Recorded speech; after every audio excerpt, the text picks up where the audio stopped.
भला नहीं किया, लेकिन जिस पार्टी का खाया, जिस पार्टी में पद प्राप्त किए, उच्च ओहदे पे गए, उस पार्टी के भी नहीं हुए। जिस पार्टी के अंदर गए हैं उनको कहना चाह रहा हूं कि जो व्यक्ति उनके समाज का नहीं हुआ, जो व्यक्ति उसकी पार्टी का नहीं हुआ, वो तुम्हारा कतई नहीं हो सकता है। हम ऐसे नेता पैदा हुए हैं जो खुद के समाज का तो भला नहीं किया, लेकिन जिस पार्टी का खाया, जिस पार्टी में पद प्राप्त किए, उच्च ओहदे पे गए, उस पार्टी के भी नहीं हुए। तो संविधान के अंदर जो आरक्षण व्यवस्था रखी गई है उसको हमारे पाठ्यक्रम में लागू कर दिया होता तो आज हर युवा को।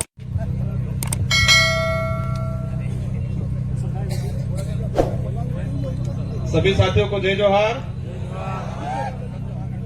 मेरे वक्तव्य शुरू होने से पहले मैं ये जो धरती है, बासिया सरपोटा की धरती को नमन। इस मंच पे जो जिनकी प्रतिमाएं लगी हैं, इन सारे महापुरुषों को मेरी ओर से नमन करना चाहूंगा। जिस महान व्यक्ति ने हमारे भारत देश का एक महान संविधान बनाया है, विश्व का सबसे बड़ा जो लिखित संविधान बनाया है, बाबा भीमराव अंबेडकर जी को नमन। उस संविधान में आदिवासी समाज का प्रतिनिधित्व करने वाले जयपाल सिंह मुंडा जी को नमन। और इस आदिवासी इलाके के अंदर जब राजा रजवाड़ा अंग्रेजों का जो शासन चलता था, उस दौरान एक भुखमरी चलती थी। तो रॉबिन हुड पांडे के नाम से जो अमीरों को लूट के गरीबों को, जो भुखमरी से जो मर रहे थे लोग, उनको खिलाने का काम करते थे। उन रॉबिन हुड पांडे टाटा मामा को नमन करना चाहूंगा। इस पूरे इलाके में अगर भक्ति के क्षेत्र में बात करें और भक्ति के माध्यम से, शांति के माध्यम से आदिवासी समाज के अंदर जन जागृति लाके अंग्रेजों और राजा रजवाड़ों की गुलामी से बाहर लाने का काम किया। गोविंद गुरु महाराज को भी नमन करना चाहूंगा। इन्हीं क्रम में हमारे जितने जो योद्धा हैं, और हम मां बालेश्वर जी को नहीं भूल सकते, जिन्होंने इस बांसवाड़ा पूरे जिले के अंदर आदिवासी समाज हो या अन्य समाज हो, सारे समाजों को एकजुट करके यहाँ के हक अधिकार को लेके इस क्षेत्र में काम किया। उनको भी नमन करना चाहूंगा। और मैं कोशिश करूंगा कि जितने जो महापुरुषों के मैंने जो नाम लिए और महापुरुषों के जो विचार थे, उन विचारों को जन जन तक पहुंचाने के लिए उन्होंने जो संघर्ष किया,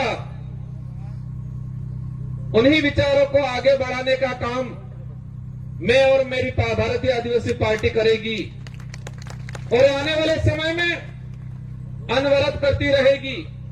इन विचारों को आगे बढ़ाएंगे। साथियों, पूर्व वक्ताओं ने हर प्रकार की बात बताई, हमारे क्षेत्र की बात बताई, आदिवासी समुदाय के हक अधिकार को लेकर बात बताई। और ये हमारा जो देश एक लोकतांत्रिक देश है, और उस लोकतांत्रिक देश में विचारों के आधार पे जनता इन पार्टियों को मत देती है, उन नेताओं को मत देती है और विधानसभा लोकसभा में भेजती है। आज मुझे भी 84 की जनता ने दूसरी बार विधायक बनाया और वो भी राजस्थान की 200 विधानसभा के अंदर उस दौरान 199 विधानसभा में एक साथ चुनाव हुआ था और उसमें परसेंटेज के मामले में सबसे अधिक मतदान 84 की जनता ने मुझे बहुमत देकर जिताया था। उससे पहले 2018 में मुझे जिताया 84 की जनता ने। और आज मेरा सौभाग्य है, डूंगरपुर बांसवाड़े की जो जनता है, उस जनता की भावना थी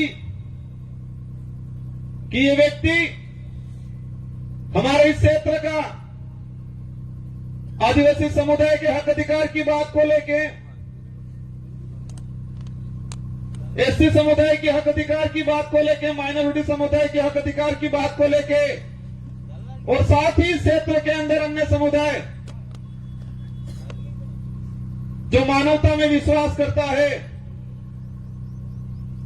इन सारे लोगों की जो भावना है, उनकी बात है लोकसभा में ये व्यक्ति पहुंचाएगा। ये आपने विचार किया और आपके विचारों से हमारे पार्टी की जो सिलेक्शन प्रणाली है, इस भारत आदिवासी पार्टी में हाईकमान नहीं होता है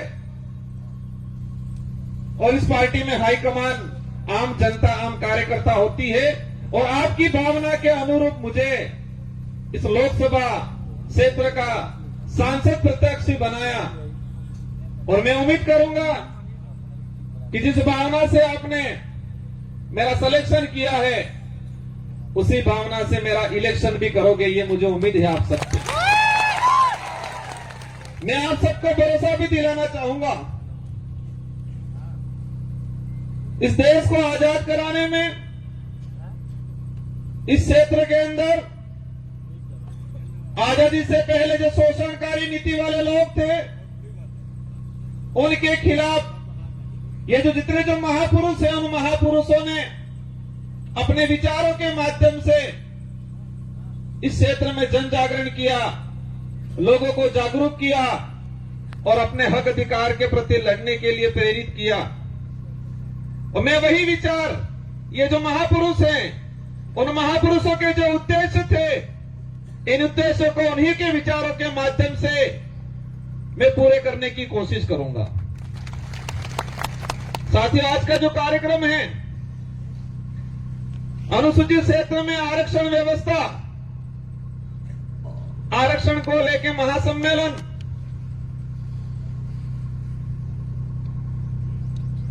ये जो शब्द है, ये शब्द आते ही कई सवाल पैदा करता है अपने दिमाग में कि हमारा देश का संविधान लागू हुआ 1950 को और आज 2024 हो गया और अभी तक उस संविधान के अंदर जो प्रावधान थे, उन प्रावधानों को आज तक धरातल पे लागू नहीं किया। उस बात को लेके बांसवाड़ा, डूंगरपुर और पूरे देश का एसटी एससी माइनॉरिटी समुदाय संविधान को धरातल पे लागू करो, उस बात को लेकर आंदोलन कर रहा है। बड़े दुख की बात है कि संविधान बना और देश पे जो लागू हुआ, हम कहते हैं 26 जनवरी 1950 को, लेकिन मूल रूप से उसके संविधान के अंदर जो प्रावधान थे, वो प्रावधान आज तक धरातल पे लागू नहीं हुए हैं। और देश के अंदर हमारे राष्ट्रीय पार्टी के लोग कहते हैं देश विकासशील से विकसित हो रहा है, कहते हैं विश्व के अंदर हमारे भारत देश एक विकसित राष्ट्र की श्रेणी में आने लग गया है। लेकिन देश के अंदर देखा जाए, आज से 5 साल पहले जिस 5वीं स्कूल के अंदर 70 बच्चे पढ़ रहे थे और आज उसी 5वीं स्कूल के अंदर 35 बच्चे पढ़ रहे हैं। आज से 5-10 साल पहले हमारे देश के प्रत्येक नागरिक पे जो कर्जा था, और आज देखें वो कर्जा 4 गुना तेजी से बढ़ रहा है। आज आज जो कुपोषण का जो स्थिति है, आज से 5 साल पहले जाएंगे तो इतना कुपोषण नहीं मिलेगा जितना आज कुपोषण है। जो देश में मीडिया के माध्यम से, मैं सारे मीडिया पे सवाल नहीं करना चाहता, लेकिन कुछ मीडिया वाले ऐसे लोग हैं जो देश की सच्चाई को छुपा रहे हैं और पार्टियों के इशारों पे, सरकारों के इशारों पे इस देश के लोगों तक गुमराह करने वाली बातें फैलाई जा रही है। इस देश के लोगों को अंधकार में रखा जा रहा है और हम देश में वर्तमान देख सकते हैं। मेरा वक्तव्य, हमारे पूर्व वक्ताओं ने कहा, हमारे समाज के कुछ पढ़े लिखे अधिकारी कर्मचारी कहते हैं, हमारे समाज के जो नेता कांग्रेस बीजेपी में दिग्गज बने हुए हैं वो कहते हैं आरक्षण पूरा मिल रहा है। कोई कहता है आरक्षण की जरूरत नहीं है, कोई कहता है कि आरक्षण मिलना था मिल गया और फालतू गुमराह कर रहे हैं। हमारे क्षेत्र की जनता विचार करती है, हम कहते हैं आरक्षण मिलना चाहिए, वो कहते हैं आरक्षण मिल गया, कोई कहता है आरक्षण पूरा मिल रहा है और हमारे क्षेत्र की जनता कंफ्यूज रहती है कि हकीकत क्या है। हमारा पढ़ा लिखा बेरोजगार युवा वो भी कंफ्यूज रहता है कि आरक्षण क्या है। और दुख की बात यह है कि हमारे पाठ्यक्रम में बेमतलब की चीजें डाली जा रही है। अगर देश के अंदर आरक्षण को लेकर जो चल रहा है, कुछ लोग कहते हैं भ्रमित किया जा रहा है।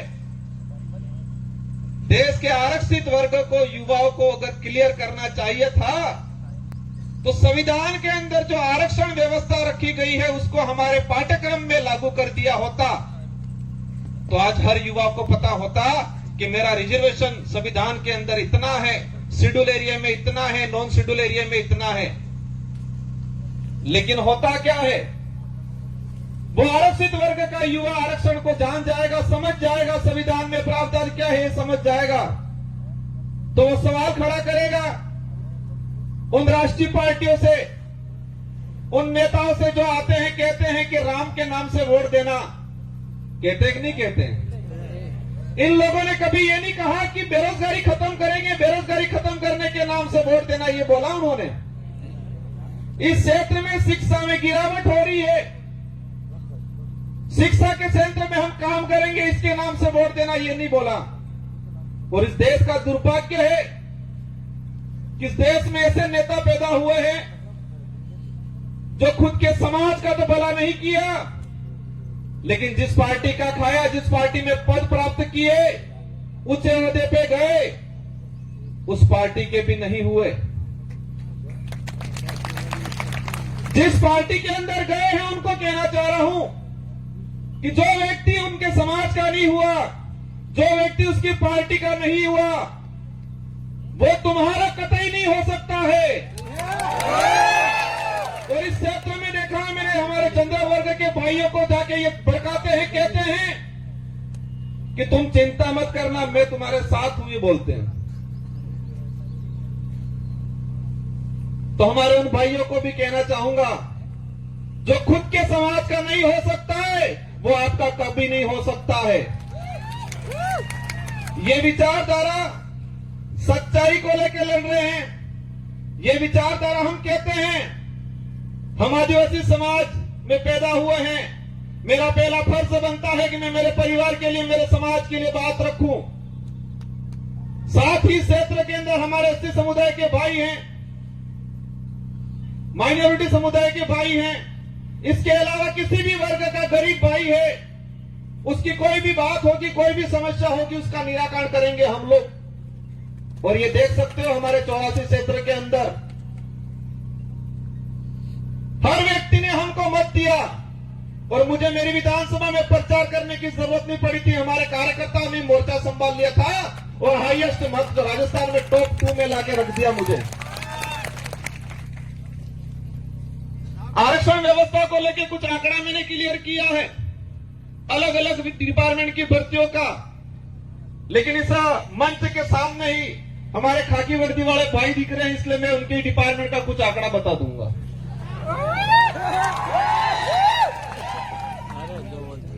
मैंने एक लेटर लिखा था 2020 में कि अनुसूचित क्षेत्र के अंदर आरक्षण व्यवस्था को लेके 2013 के अंदर जो अधिसूचना जारी की है वो इस क्षेत्र के लिए काला कानून है, ये वर्ड यूज किया था मैंने अनुसूचित क्षेत्र के 1700 सरपंचों को पत्र लिखा था, सारे एमएलए एमपी को पत्र लिखा था, पूर्व एमएलए प्रधान को पत्र लिखा था। मैंने 2000 के करीब लेटर लिखे थे और उस लेटर में हेडिंग लिखी थी कि 2013 की अधिसूचना आदिवासी समुदाय के लिए काला कानून है, ये वर्ड यूज किया था मैंने। और उसी वर्ड को मैं आज एक्सप्लेन करना चाहूंगा मैंने क्यों बोला था। ये समय का अभाव है, मैं शॉर्टकट निपटूंगा। हमारे साथ जो अन्याय हुआ है, हमारे साथ जो धोखा हुआ है, हमारे युवाओं की भावनाओं के साथ खिलवाड़ हुआ है, वो सभी गांठ बांध के रखना है, वो गुस्सा अंदर समाहित करके रखना है। और जब लोकतंत्र में एक अवसर आता है हर 5 साल में, उस दिन ये बदला एक साथ लेना है और उनका रगड़ा निकालना है। 2013 की अधिसूचना हुई पुलिस डिपार्टमेंट की भर्ती 2013, 2016 और 2018, 3 भर्तियों के अंदर 2312 कुल पद आए।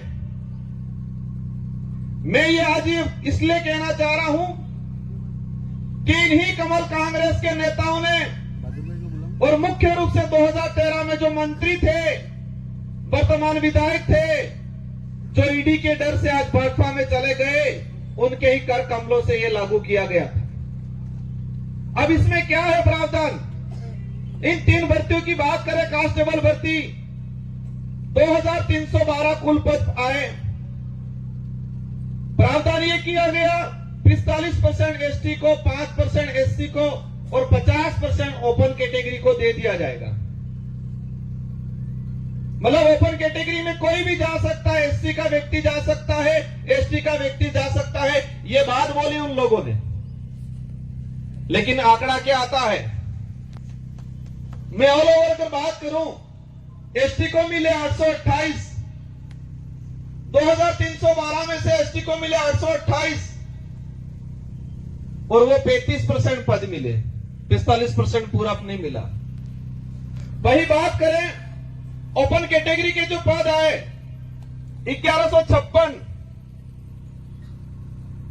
और उनको मिले 1359, 58%। और उसमें एसटी एससी का रिजर्व कैटेगरी के लड़के गए 12 लड़के। और वही ये सामने खड़े मैं कहना चाह रहा हूं, उनकी पदोन्नति होती है, उनके पदों की गणना अपने कैटेगरी में लेते हैं। और कुछ नेता कहते हैं, ये बात इसलिए एक्सप्लेन कर रहा हूं मैं, हर व्यक्ति को अपना हक मांगने का अधिकार है। एक बाप के अगर 4 बेटे हैं, 3 बेटों के साथ अन्याय होता है और एक बेटा इस सारी जमीन लेके खड़ा खाता है, तो क्या 3 बेटे आवाज नहीं उठाएंगे? तो इस क्षेत्र में हमारा अन्य समाज का व्यक्ति रहता है, उनसे भी कोई दुश्मनी नहीं है, उनकी भी वाजिब मांग को हम रखेंगे। लेकिन हमारा फर्ज बनता है, जिस सर्टिफिकेट लगा के हम यहां पर आए हैं, उस सर्टिफिकेट के आधार पर एमएलए एमपी बनते हैं, तो जिस समाज का सर्टिफिकेट लगाया है उस समाज के हक अधिकार के लिए अगर हम नहीं बोलते हैं तो कौन बोलेगा? इस आधार पर इन पुलिस भर्ती का अगर देखा जाए तो हमारे लड़कों का 300 पद के आसपास नुकसान हुआ। उस मां पे क्या गुजरी होगी जिस मां ने बच्चे को अपनी जमीन, अपने जेवरात गिरवी रख के बच्चे को पढ़ाया होगा, उम्मीद की होगी मेरा बच्चा पुलिस कांस्टेबल की तैयारी कर रहा है, नौकरी लगेगा। लेकिन इस प्रकार की अधिसूचना के कारण वो बच्चा आज नौकरी नहीं लगा और वो बच्चा आज गुजरात में जाके मजदूरी कर रहा है और उस मां के सपने अधूरे के अधूरे रह गए। ये लड़ाई उनके लिए है।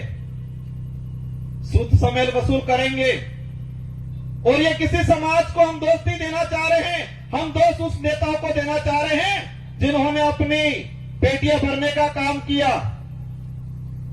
टिकट लेने का काम किया और इतना कमा लिया कि ईडी के डर से भाग गए। गजब सुनता हूं मैं। एक दिन कहते थे हम पे आरोप लगाए और फिर बाद में 2 दिन बाद कहते हैं ये तो जुमला था, कहते हैं कि मोदी ने जुमला दिया था और आज कहते हैं कि मोदी के विजन से प्रभावित होकर गया हूं। मोदी जी के जुमले के विजन से प्रभावित होके गए हैं। इसका मतलब ये क्लियर है कि वो भी जुमलेबाज से कम नहीं है। हमें उनसे भी पर्सनली कोई लड़ाई नहीं है,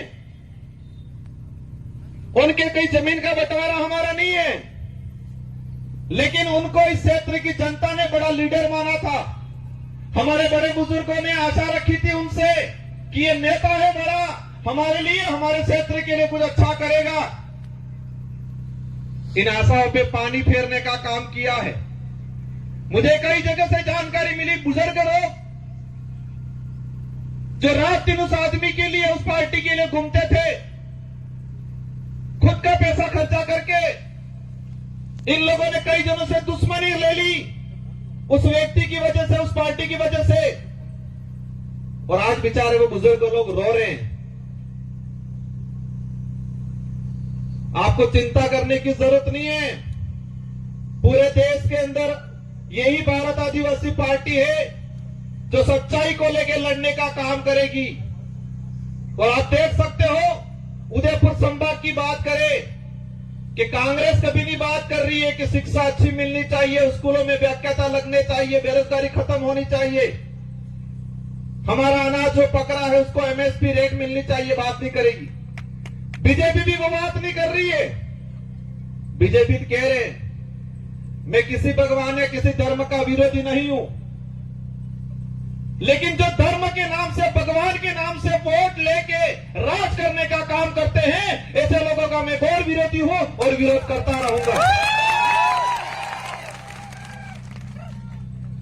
यहां पर हुआ था, जिनको आज हम ज्ञापन देने जा रहे हैं,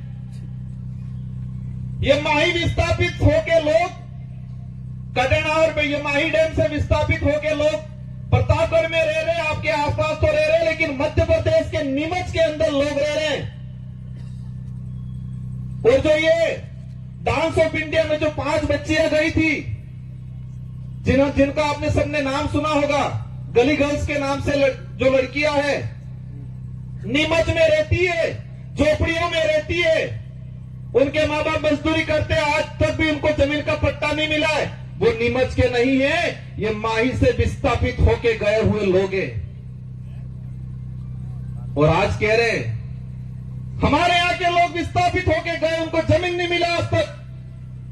हमारे इन महापुरुषों ने अपनी जान गंवा दी इस क्षेत्र में सामाजिक जन जागरण के लिए, हक अधिकार के लिए। उनके नाम से नामकरण नहीं करना है और ऐसे नाम से नामकरण करना चाह रहे हैं। करना है तो इस क्षेत्र में जो लोग थे, किसी भी समाज का व्यक्ति हो, एससी का हो, ओबीसी का हो, किसी भी जिस व्यक्ति ने इस क्षेत्र के लिए काम किया है, मामा बालेश्वर आदिवासी नहीं थे, लेकिन आदिवासी समाज आज उनको भगवान की तरह पूछता है क्योंकि आदिवासी के लिए काम किया। हम हर उस व्यक्ति का, हर उस समाज का सम्मान करेंगे जो मानवता में विश्वास करता है, और उस हर व्यक्ति और उस हर धर्म का विरोध करेंगे जो छुआछूत, भेदभाव, उच्च नीच करता है, उन सबका हम विरोध करेंगे, क्योंकि ये देश संविधान से चलता है। और आज बात करें, एक नारा लगाया जा रहा है 400 पार। क्या नारा लगा रहे हैं? 400 पार। अंग्रेजों और मुगलों ने इस देश को कम लूटा था, उससे भी खराब स्थिति से ये लोग इस देश को लूट रहे हैं। इसका असर आदिवासी या एससी कोई नहीं है, इसका असर पड़ेगा हर वर्ग के व्यक्ति को आने वाले समय में भुगतना पड़ेगा। ये लोग बहुत बुरी तरीके से इस देश को लूट रहे हैं। एक वक्त था 2013 के अंदर वो नारा लगाते थे वही वो व्यक्ति कि न खाऊंगा न खाने दूंगा, और आज जितने देश के अंदर खाने वाले लोग थे उन सबको वो साथ में मिला के कह रहे कितना लाओ लाओ बंटवारा करते हैं। ये सारी बातें होगी, लेकिन हमको करना क्या है? हमको उनको सबक सिखाना है, उन नेताओं को एहसास कराना है कि ये राजतंत्र नहीं, ये लोकतंत्र है। और इस लोकतंत्र में संविधान ने जनता को ताकत दी है, जिसे हम लोकतंत्र की कुंजी कहते हैं, जो वोट है। और हर 5 साल में उसका अवसर आता है। आज मुझे कहते हैं एमएलए साहब बहुत बड़ा दिग्गज आदमी है, बहुत पैसा है, कहते हैं टक्कर लेनी पड़ेगी, ये कहते हैं। मैंने कहा मैं नहीं लड़ रहा हूं, डूंगरपुर बांसवाड़ा की जनता चुनाव लड़ रही है। और ये जनता पैसों के लिए चुनाव नहीं लड़ रही है, ये जनता सुख सुविधाओं के लिए मेरे साथ नहीं है, ये जनता स्वाभिमान के लिए है। इस जनता के अंदर जो साथ मेरे साथ जुड़ रहा है, संगठन के साथ जुड़ रहा है, उस प्रत्येक व्यक्ति के अंदर स्वाभिमान जगा है, अपने आने वाली पीढ़ी के लिए कुछ कर गुजरने की ताकत जगी है, इसलिए मेरे साथ जुड़े। और देश के इतिहास उठा के देख लो, आजादी से पहले भी जो राजा रजवाड़े या मुगलों की सेना होती थी, तो सेना में भर्ती होता था सिपाही, तो सैलरी के लिए होता था, तनख्वाह मिलती थी, या किसी राजा से एग्रीमेंट होता था, सहयोग में पूरी सेना भेजता था, तो रियासत क्षेत्र की कुछ जमीन को लेकर सौदा होता था। लेकिन वो सेना युद्ध के मैदान में टिकती नहीं थी। और यही देश के इतिहास उठा के देख लो कि मुगल के अकबर के सामने इस देश के सारे राजाओं ने अधीनता स्वीकार कर ली थी, लेकिन महाराणा प्रताप एक ऐसा था जिसने मुगलों के सामने अधीनता स्वीकार नहीं की थी। देश के इतिहास में पढ़ाया जाता है, हमारे बड़े बुजुर्गों से सुनते हैं कि देश के अंदर सारे राजाओं ने अकबर की अधीनता स्वीकार कर ली, लेकिन राणा प्रताप ने अधीनता स्वीकार नहीं की, क्योंकि देश के अंदर अन्य जो राजा थे उनकी जो सेना थी वो सैलरी पे थी, तनख्वाह पे थी।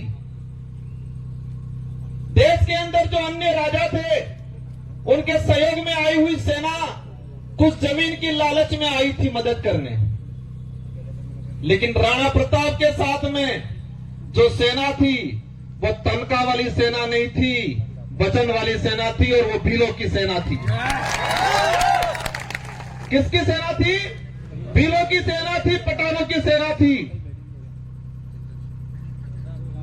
अगर वो तनख्वाह वाली सेना होती तो युद्ध के मैदान में टिकती नहीं। वो स्वाभिमान के लिए, अपने वचन के लिए गई थी राणा प्रताप के साथ, और इसीलिए देश के अंदर महाराणा प्रताप के नाम से उनको जाना जाता है। और उनके भाई थे शक्ति सिंह और जगमाल, वो भाई भी उनके साथ में नहीं थे। इससे यह सिद्ध होता है कि महाराणा प्रताप को किसने साथ दिया। उनके परिवार के लोग भी हट गए थे, वो भी मान सिंह की गोद में जाके बैठ गए थे। उस कुल के लोग हैं ये।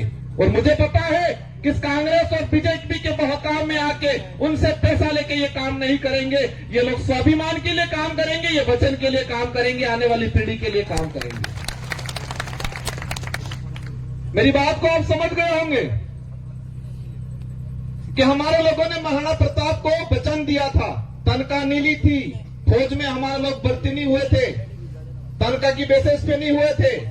पूरा गांव के सिपाही लोग, जवान लोग गए थे, वो वचन दिया था। और इस लड़ाई में, इस मैदान लोकसभा क्षेत्र में मुझे उम्मीद है पैसों वाली सेना नहीं टिकेगी, वचन वाली सेना टिकेगी। क्योंकि उनके साथ जो सेना है वो पैसों वाली सेना है, तनख्वाह वाली सेना है, तहारी वाली सेना है, और हमारे साथ वचन वाली सेना है, स्वाभिमान से जीने वाले लोग हैं। बातें बहुत सारी हम मंच आएंगे, उस पे करेंगे। हमारी लड़ाई सीधी सी है कि क्षेत्र में संविधान के अनुरूप आरक्षण लागू हो जाए। यहां का कलेक्टर, एसपी, संभागीय आयुक्त क्लियर कर दे कि संविधान के भाग इसमें 5वीं अनुसूची के तहत क्या प्रावधान है, कितना आरक्षण मिलना चाहिए। आरएस भर्ती की अगर बात करें, हमारी जो मांग है दूसरी, प्रशासनिक सेवा के अंदर हमारे यहां के लोगों को प्रतिनिधित्व मिलना चाहिए। हमको एक लेलूपोत दे दिया, अधीनस्थ सेवा के अंदर भर्तियां देंगे, पद देंगे, और उसमें भी मैंने देखा 3 भर्तियां 2013, 2016, 2018। अनुसूचित क्षेत्र के अंदर अधीनस्थ सेवा के 109 पद आए, एसटी के लोगों को मिले 42, ओपन कैटेगरी में गए 67, और एससी समाज को मिले 0, और ओबीसी वालों को तो पता ही नहीं है कि हम है कौन, हम आते कहां है वही नहीं पता है हमको। और मैं कहता हूं, इस क्षेत्र से अगर ओबीसी की किसी ने आवाज उठाई थी, राजकुमार रोत ने उठाई थी। हम हर व्यक्ति की बात करेंगे, लेकिन हमारा हक किसी को मारने नहीं देंगे।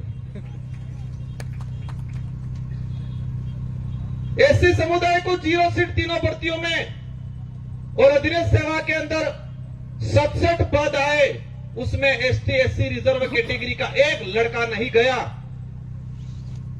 हमारे साथ 13 से 14 अधीनस्थ सेवा के आरएस अधिकारियों के पद मारे गए। इसका गुनहगार कौन? जो ईडी के डर से भाजपा में गए, वो है।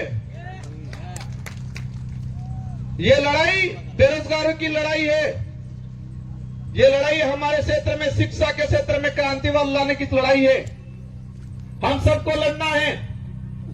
ये चुनाव जीतने तक का उद्देश्य नहीं है, नारे लगाने या पार्टी का नाम लेने तक का उद्देश्य नहीं है।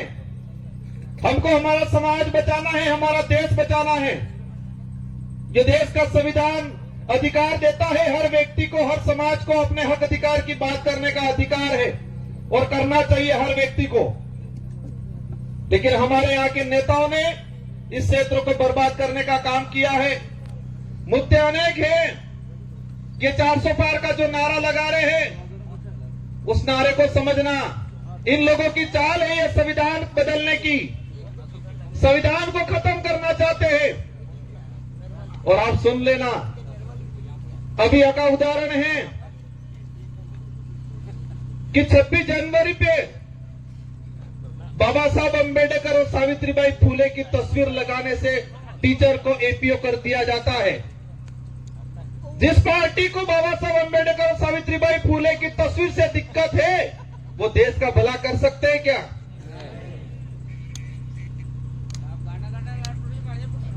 ये अंग्रेजों से भी बदतर स्थिति देश की करने वाले हैं, और हम सबको मिलके, और ये पार्टी कोई क्षेत्रीय पार्टी या इस डूंगरपुर, बांसवाड़ा, उदयपुर तक सीमित रहने वाली नहीं है। ये पार्टी अरब सागर से लगा के बंगाल की खाड़ी तक जितने जो स्टेट पड़ रहे हैं, और हमारे साथ हर वर्ग का व्यक्ति जुड़ रहा है। हम सच्चाई की लड़ाई लड़ रहे हैं। आने वाले समय में मुझे उम्मीद है, मेरी एक बात पे आप गौर करोगे कि युद्ध के मैदान में सैलरी वाली जो तनख्वाह वाली सेना नहीं टिकती है, युद्ध के मैदान में वचन वाली और स्वाभिमान वाली सेना टिकती है, और वही सेना मेरे साथ है। मुझे पता है हमारे लोग गरीब है, कमजोर है हमारा कार्यकर्ता, लेकिन मुझे यह भी पता है कि उस व्यक्ति के अंदर जमीर जिंदा है, उसका स्वाभिमान नहीं मरा है। वो व्यक्ति डट के मुकाबला करेगा, और पूरे भारत की रोमांचक सीट ये होगी। और मुझे दुख भी है, मेरे 84 के कार्यकर्ताओं का दुख है, मेरा भी दुख है कि 84 की जनता ने शानदार बैंडेड दिया था मुझे। मेरी भी इच्छा थी मैं 84 के अंदर ही रहूं, मेरे कार्यकर्ताओं की भी इच्छा थी 84 के अंदर रहूं, लेकिन बांसवाड़ा वाले ही नहीं माने। और आपको ये तिरवाने का काम करना है और ये बेड़ा पार करना है। इन्हीं शब्दों के साथ आप सबको धन्यवाद। एक बात और बोलना चाहूंगा, देश के अंदर भाजपा के नेता बहुत प्रताड़ित थे और विशेषकर बांसवाड़ा में जो भाजपा के नेता बेचारे बहुत प्रताड़ित थे, हमसे भी ज्यादा प्रताड़ित थे। ये बचपन में बच्चा रोता था, मां कहती थी भूत आ जाएगा सो जाए। और यहां भाजपा के नेता इतने प्रताड़ित है, हल्का सा बेचारा कुछ करता है, कहते हैं ईडी आ जाएगी चुप हो जाए। मोदी जी की ईडी आ जाएगी चुप हो जाएगा। वो चाहता बहुत कुछ है बेचारा, पर अंदर से डर हुआ। उनको भी कहना चाहूंगा, आप चिंता मत करो, आपके विचारों को यहां रखने का अवसर मिलेगा। इस संगठन के साथ जुड़ो और इस क्षेत्र की जनता के लिए, युवाओं के लिए, हक अधिकार के लिए आगे बढ़ो। हम आपको साथ में लेकर चलने का काम करेंगे। इन्हीं शब्दों के साथ सबको धन्यवाद, आभार। जय जोहार, जय भारत, जय संविधान।